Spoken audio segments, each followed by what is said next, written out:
Everybody got a seat that needs one? Ladies and gentlemen, I want to introduce the Class 3A State Champions 2015, the Piedmont Bulldogs. Thank you, sir. Coach Smith, any comments you want to make, and then we'll open up for questions. What you have in here are the team captains. We're very excited about being here in this position. Our guys have worked extremely hard all year long.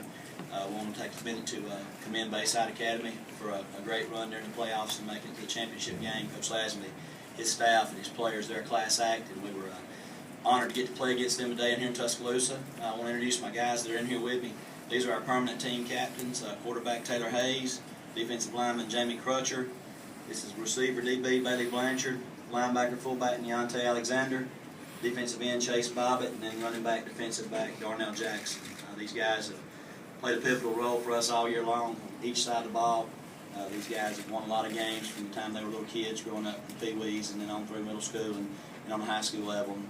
Darnell and Bailey and Taylor, along with Brett Aiken, were all managers on our team in '09 when we had the first opportunity to come here, and we talked about on the way home that day how cool it would be to get to win one yourself as a player, and I'm excited for them that they got to accomplish that.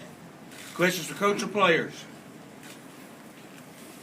This is for anybody. Can you talk about the atmosphere of being able to play in Bryant-Denny Stadium?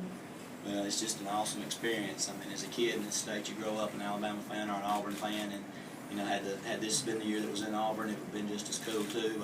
For these kids to get the opportunity to play in these two stadiums, alternating every year. I want to thank the High School Athletic Association and the cities of Tuscaloosa and Auburn for making that happen. It's a wonderful experience. Everything that we've done over the last 48 hours or so here in Tuscaloosa, everybody's treated us so nicely, and been an awesome experience. That's a good question, good answer. Thank you, Coach. Any other questions? Yes, Steve, after the first couple of series, when it was 7-7, then you pulled away from them, immensely. I don't want to ask you how surprised you were at the dominance that your team had today. Would you just kind of address how strong they were, and really how one-sided the game became? Well, Bayside Academy was very well prepared. They took away early some of the things that have been successful for us over the last few weeks. They did a great job of staying at home on the misdirection plays, and took us a little while to find our niche on what we needed to be doing and how we try to attack them. Even at halftime, though, I told the kids it was 23-7. It's a two-score game. We missed an extra point there in the last touchdown, and it stayed a two-score game. They were getting the ball, and we emphasized defense and field position at halftime. Said we needed to get a stop, and then the offense could go out there and execute and get a touchdown. And then that happened the way that we hoped it would, and then they turned it over a couple times and gave us a short field, and the two-touchdown lead kind of expanded from there. But it was a great start to the second half for us. The guys responded well after halftime. The defense was lights out pretty much all day today, just like they've been throughout the playoffs and the second half of the season.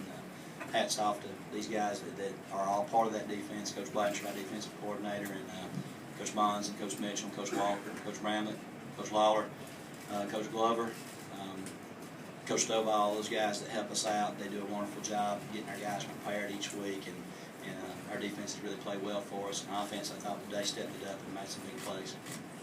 Coach, you talked about that '09 team. Any comparison to this team and that one, or which one's bigger or anything like that? What are your memories? I love them both. Just a situation where there was a lot of similarities in the player personnel. Kind of the guys that played the same positions, kind of the same type of players. But that team kind of snuck up on everybody a little bit this year. I think going into the season, we were one of the teams that people had kind of kept an eye on as having a chance. And you never know what's in the South as far as who's the strongest down there. But we knew in the North that we run through Madison Academy. They've been the dominant team in 3A for the last 3 or 4 years, at least from the northern part. And we were able to knock them off in round 3, and it kind of gave us some confidence that it was wide open. A great Colbert County team on the road last week in round 4, and then a very tough Bayside Academy team here today that we were able to beat those 3 in a row. So, we thought we had a chance at the beginning of the year, but at the same time, on paper, it doesn't really help you any on the field. You got to go out and do it. Your kids played their best football when it mattered the most here at the end of the year. Taylor, just for you, just talk about this experience being the MVP and what it means to get a win in this state championship game. I'm not really worried about the MVP. I don't even know if I should have got it, really. Bailey Blanchard and Darnell Jackson, and probably our defense played better than anybody. So I'm just proud of my guys. I've been playing with them a long time, been with Coach Smith a long time, and I'm just proud of the way we came out and were physical. They hit us in the mouth to start with, and I know me and Darnell probably weren't proud of the first half we had. Played a little sloppy, but we came out and dominated the second half and broke their will and kind of pulled away. Other questions for players? Yeah, Darnell, I know what Taylor just said, but you pulled away from them in the second, late in the first half, you got the big lead. I thought, how important was your kickoff return to spark that? And then just speak to how big your 2 touchdowns in less than a minute in the second half were. I can say it was a big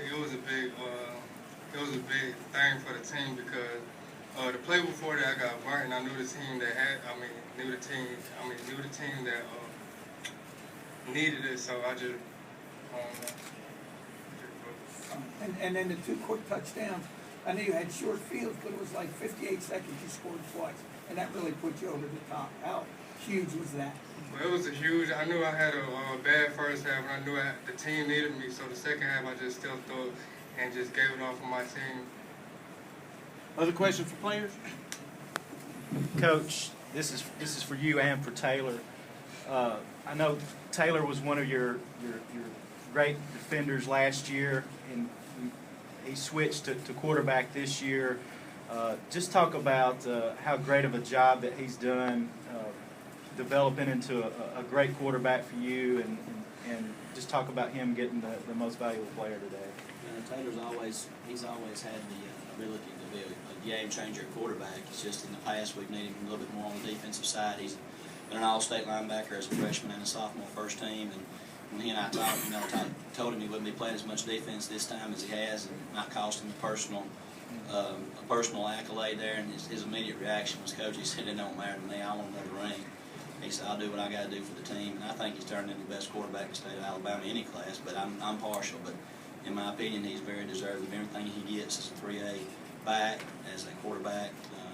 And I thought he played well today and helped lead his team. Taylor, just follow up with that if you will. I think he covered it all probably. I don't really know what else to say about that. Just, not just me, but I think any guy would give up a position or personal accolades to help get this ring that we just got. So I don't know if I'm any special. I think anybody on the team would do the same thing.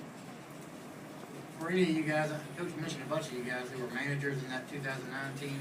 For any of you guys that are up there, what do you remember about that, and what's it like now to have that championship? It's a great feeling. We looked up to those guys out there playing in 09. They treated us like we were their little brothers going in there, and now being able to do that, and it's a great feeling. It's just special. You were a little brother, weren't you? Yes. Other questions for players or coach? To the players who played multiple sports, have been to the final in basketball, semifinals in baseball, just address what it feels to finally get that blue trophy. It feels great. Bayside Academy has been that hump that we had to get over. It's kind of like 09 in football. They had to get over the hump of Leeds, and just to get that ring and get over a hump, going to the semifinals and playing with state basketball, it's a great feeling. One more question, then we're going to let them get back with their team. Okay? Any more questions? If not, Coach, congratulations.